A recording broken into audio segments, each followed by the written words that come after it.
কারণ আছে। ডক্টর ইউনূসের সরকার আওয়ামী লীগকে নিষিদ্ধ করতে যাচ্ছে, বা এটা একটা কৌশলও হতে পারে, কিন্তু প্রেক্ষাপটটা অন্তত সেই রকম ভাবে তৈরি হচ্ছে, এটা খুবই স্পষ্ট। মানে আগে কিছুদিন আগ পর্যন্ত নানানজন নানান কথা বলছে, এমনকি সরকারের ক্যাবিনেটে থাকা ছাত্র উপদেষ্টারা আওয়ামী লীগের ব্যাপারে খুবই অ্যাগ্রেসিভ অ্যাটিটিউড দেখাচ্ছিলেন। বাইরে থাকা ছাত্ররা, ছাত্র নেতা, সমন্বয়করা, জাতীয় নাগরিক কমিটি, তারা আওয়ামী লীগকে নিষিদ্ধের কথা বলেছিল এবং আওয়ামী লীগ নিষিদ্ধ না করার জন্য তারা বিএনপিকেও ব্লেম করেছিল। এটা আছে। তো সরকার এবং সরকারের বাইরে থাকা ছাত্ররা শব্দটাও খুবই স্টেরিওটাইপ হয়ে যায়, কারণ এখন একাংশ আছে এখানে।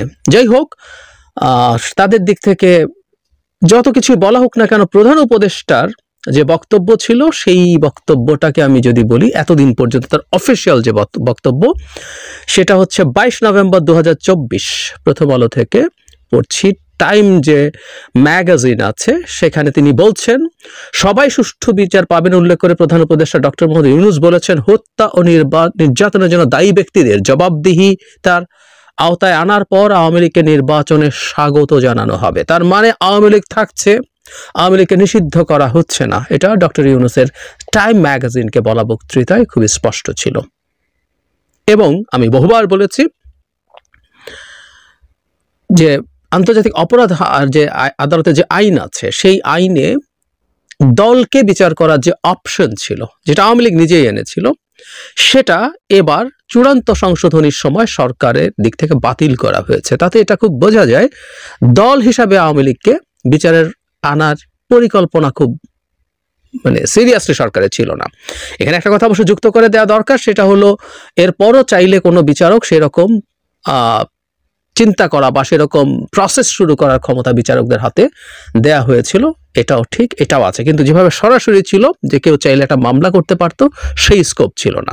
তাহলে এই ছিল সরকারের অবস্থান। সাম্প্রতিক সময়ে কয়েকজন বক্তব্য আমি একটু দেখি। জনাব আসিফ মাহমুদ, সরকারের দিকটা আগে একটু দেখি। আসিফ মাহমুদ বলছেন, আওয়ামী লীগকে নিষিদ্ধ করার ব্যাপারে শিগগিরই পদক্ষেপ নেবে সরকার। গতকাল জনাব নাহিদ ইসলাম বলেছেন, আওয়ামী লীগ ও ছাত্রলীগ এই নাম ও মতাদর্শ নিয়ে আর রাজনীতি করতে পারবে না। উনি বলছেন, আমরা বলেছি আওয়ামী লীগ ও ছাত্রলীগ এই মতাদর্শ, এই নামে বাংলাদেশে আর রাজনীতি করতে পারবে না। এটি আমাদের শহীদদের প্রতি অঙ্গীকার। এর কয়েকদিন আগে খুবই কিউরিয়াসলি বিএনপির একজন গুরুত্বপূর্ণ নেতা জনাব সালাউদ্দিন আহমেদ একটা মন্তব্য করেছিলেন। এটা একটু প্রেক্ষাপটটা বলে রাখা দরকার। যখন আওয়ামী লীগকে নিষিদ্ধের আলাপ আসলো শেখ হাসিনার পতন এবং পলায়নের পর, তখন বিএনপি কোনো রাজনৈতিক দল নিষিদ্ধের পক্ষে না, এই ধরনের একটা মন্তব্য করেছিল এবং সেটা নিয়ে প্রচুর রিয়াকশন, প্রচুর ক্রিটিসিজম যখন শুরু হয়, তারপর বিএনপি তার এই বলাটা পাল্টে ফেলেছিল এভাবে। তখনও তারা বলেনি যে আওয়ামী লীগকে বিচার করে নিষিদ্ধ করতে হবে, তখন তারা এভাবে বলতো যে জনগণই আওয়ামী লীগের ব্যাপারে সিদ্ধান্ত নেবে এবং জনগণ যে সিদ্ধান্ত নেবে সেটাই হবে। এটা পলিটিক্যাল পার্টিগুলোকে বহু সময় বহুভাবে হিসেব নিকেশ করে কথা বলতে হয়। এবং একটা জিনিস আমাদের মাথায় রাখতে হবে, যে দলটা ক্ষমতায় যাওয়ার সম্ভাবনা খুব স্পষ্ট বা খুব ক্লিয়ারলি দেখা যাচ্ছে, সেই দলের বিভিন্ন ইস্যুতে পলিসি, আর যে দলটা ক্ষমতায় যাচ্ছে না তার বক্তব্য দুটো একই রকম না। ধরুন আওয়ামী লীগকে আমি এই করে ফেলবো, ভারতকে আমি সেই করে ফেলবো, এই কথাগুলো ক্ষমতার বাইরে থাকা একটা দল বলে তার কিছু ভোট অ্যাট্রাক্ট করতে পারে, কিন্তু সে জানে যে সে ক্ষমতায় যাবে না। সুতরাং এই ব্যাপারগুলো বাস্তবে সে করলো কিনা সেই পরীক্ষাটা হয় না। কিন্তু যে দল ক্ষমতায় যাওয়ার জন্য ফাইট করে, ক্ষমতায় যাওয়ার প্রবাবিলিটি আছে, আর এই মুহূর্তে তো বিএনপির এটা প্রায় 100% নিশ্চিত, সেই হিসাবে তাকে এমনভাবে কথা বলতে হবে যেটা সে রক্ষা করতে পারে। সুতরাং আওয়ামী লীগ থাকা না থাকার সাথে অনেক জিওপলিটিক্যাল হিসাব নিকাশও আছে। আমি এর আগেও কয়েকটা ভিডিওতে বলেছি, আমাদের ছাত্র উপদেষ্টা আসিফ মাহমুদ একবার একটা ভার্সিটিতে প্রোগ্রামে, Jahangirnagar if I am not wrong, ওখানেও তিনি বলেছিলেন যে দূতাবাসগুলোর চাপ আছে আওয়ামী লীগ নিষিদ্ধ না করার ব্যাপারে। আসিফ বা নাহিদ কেউ একজন বলেছিলেন। তো সুতরাং আমরা বুঝতে পারি আওয়ামী লীগ থাকবে কি থাকবে না এটা শুধুমাত্র আমাদের সিদ্ধান্তও না, এটার জন্য চাপ আছে, নানান রকম তৎপরতা আছে। ভারত তো আছেই, আমরা ভারতকে সরিয়ে রাখি। কিন্তু যেন সালাউদ্দিন আহমেদ 5 ফেব্রুয়ারি বললেন আওয়ামী লীগ বাংলাদেশে রাজনীতি করতে পারবে না। ওনার বক্তব্যটা এরকম, আওয়ামী লীগ নামে বাংলাদেশে রাজনীতি করতে পারবে না এই দলের নেতাকর্মীরা, সে আওয়াজ ওঠাচ্ছি। আমরা আওয়ামী লীগের এই গণহত্যা ও মানবতা বিরোধী অপরাধের জন্য রাজনৈতিক সংগঠন হিসেবে বিচার দাবি করছি। মজার ব্যাপার, গতকালই আমরা জানি অনেকে আমাদের প্রধান উপদেষ্টার সাথে দেখা করতে গিয়েছিলেন বিএনপির 3 সদস্যের একটা প্রতিনিধি দল। নানান ইস্যুতে মূলত নির্বাচন নিয়ে আলাপ হয়েছে, কিন্তু সেখানে একটা রিটেন স্টেটমেন্ট বিএনপি তার কাছে হস্তান্তর করেছে। কিন্তু সেটা খুবই ইন্টারেস্টিং হচ্ছে, বিএনপির মহাসচিবও এখন বলছেন আওয়ামী লীগকে দল হিসাবে বিচারিক প্রক্রিয়া আনার আহ্বান। তিনি খুবই ক্লিয়ারলি এটা বলছেন, আওয়ামী লীগকে বিচারের আওতায় আনা নিষিদ্ধ সরাসরি এই চিঠিতে না থাকলেও বিচারের কথা নিয়ে আসা দরকার, এবং বিচারের প্রক্রিয়া আনার মানে হচ্ছে এটা নিষিদ্ধ হতে পারে। একটা জিনিস মনে রাখতে হবে, জনাব সালাউদ্দিন স্থায়ী কমিটির সদস্য, অত্যন্ত গুরুত্বপূর্ণ সদস্য, তার বক্তব্যকেও দলের বক্তব্য হিসেবে আমরা নেব, কিন্তু তারপরও কেউ কোনো ক্ষেত্রে বলার সুযোগ থাকে যে এই বক্তব্য ওনার ব্যক্তিগত যদি খুব রিয়াকশন হয়। It is a very common strategy আমাদের দেশের রাজনৈতিক দলগুলোর ক্ষেত্রে, তারা এটা করেন।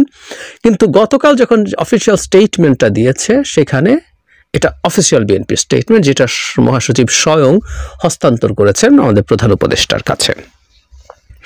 এত কিছু বলে প্রেক্ষাপট তৈরি করার উদ্দেশ্য হচ্ছে, গতকাল প্রধান উপদেষ্টাও এমন ইঙ্গিত দিয়েছেন বলে আমি মনে করি, যাতে আওয়ামী লীগ নিষিদ্ধ হতে যাচ্ছে এই রকম একটা ইন্টারপ্রিটেশন করা যায়। আমাদের অভ্যুত্থানে আহত নিহতদের সাহায্য হস্তান্তর করার ক্ষেত্রে জন্য একটা প্রোগ্রাম হয়েছিল, সেখানে আমাদের প্রধান উপদেষ্টা কথা বলেছেন। সেখানে তিনি অনেক কথা বলেছেন, তার মধ্যে যে জিনিসগুলো গুরুত্বপূর্ণ সেটা হচ্ছে মানে আওয়ামী লীগের যেসব লোকজন অপরাধ করেনি তাদেরকে সৎ পথে আনা, তাদেরকে ভালো মানুষ হিসেবে সামনে নিয়ে আসা, এই ধরনের কথাবার্তা বলেছে। যাদের বিচার হবে বিচার হবেই, এবং একটা কথা খুবই রাইটলি বলেছেন, বিচার খুব তাড়াহুড়ো করলে অবিচার হওয়ার সম্ভাবনা থাকে, বিচার মানেই সুবিচার, সুতরাং তাড়াহুড়ো করার ব্যাপার নেই। এবং তারা অনেক চক্রান্ত করছে, সামনে আরো অস্থিরতা হতে পারে, তাদের এই পতন তারা মেনে নিতে পারেনি, ফলে আরো সংকট হতে পারে, সবাইকে সতর্ক করেছেন। কিন্তু একটা জায়গায় তিনি বলছেন, আমি কোট আন কোট পড়ি, ভিডিওতে এটা আছে, আপনারা ভিডিওটা পাবেন। আওয়ামী লীগের যারা গন্ডগোল করতে চায় তাদের সম্পর্কে বলছেন, দলে ভিড়িয়ে ফেলবো, নিজেদের কাছে নিয়ে আসব, আর তা না হলে আইনের কাছে সোপর্দ করে দেব। খেয়াল করছি আমরা, দলে ভিড়িয়ে ফেলবো, নিজেদের কাছে নিয়ে আসবো। নিজেরা কারা, দল একটু খুঁটিনাটি ডিবেট করলে অনেক কিছু করা যায়।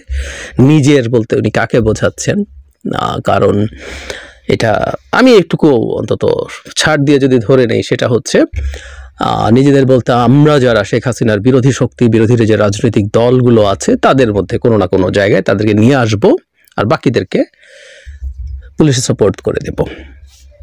খেয়াল করি ওনার টাইম ম্যাগাজিনের কাছে বক্তৃতার সাথে সেখানে একটা সিগনিফিক্যান্ট পার্থক্য আছে। উনি এটা বলছেন না যে যারা অপরাধী তাদের বিচার করব, বাকিরা যারা আছে তারা আওয়ামী লীগ চাইলে আওয়ামী লীগ করুক, নির্বাচন করলে নির্বাচনে যাক, বলছেন না এবার।